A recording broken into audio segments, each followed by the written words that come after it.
പുതിയ തൊഴിലവസരങ്ങൾ പ്രയോജനപ്പെടുത്താൻ കൂടുതൽ ഇന്ത്യക്കാർ ഗൾഫിലേക്ക് 6 ഗൾഫ് രാജ്യങ്ങളിൽ UAE-യിലേക്കാണ് കൂടുതൽ പ്രവാഹം. ആരോഗ്യം, ട്രാവൽ, ടൂറിസം ഉൾപ്പെടെയുള്ള മേഖലകളിലെ ഉണർവ് കൂടുതൽ ഇന്ത്യക്കാരെ ഗൾഫിലേക്ക് ആകർഷിക്കുമെന്ന പ്രതീക്ഷയും ശക്തമാണ്.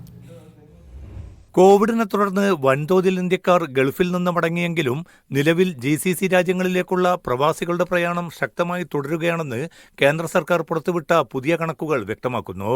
UAE ഉൾപ്പെടെ 6 ഗൾഫ് രാജ്യങ്ങളിലായി 90 ലക്ഷം ഇന്ത്യക്കാർ തൊഴിലെടുക്കുന്നുവെന്നാണ് കേന്ദ്ര വിദേശകാര്യ സഹമന്ത്രി കീർത്തി വർദ്ധൻ സിംഗ് കഴിഞ്ഞ ദിവസം ലോക്സഭയ്ക്ക് മുമ്പാകെ വെളിപ്പെടുത്തിയത്.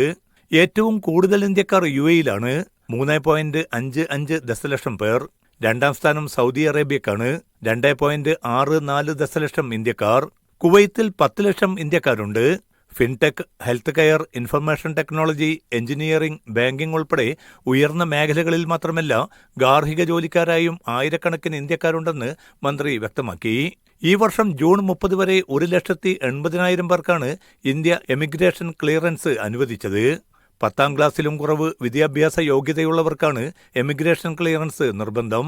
ഉന്നത തൊഴിൽ രംഗത്തു മാത്രമല്ല ഗാർഹിക തൊഴിൽ മേഖലയിലും ഇന്ത്യക്കാർക്ക് ഗൾഫിൽ അവസരം വർദ്ധിക്കുന്നുവെന്നാണ് കണക്കുകൾ ബോധ്യപ്പെടുത്തുന്നത്. Media 1 Dubai.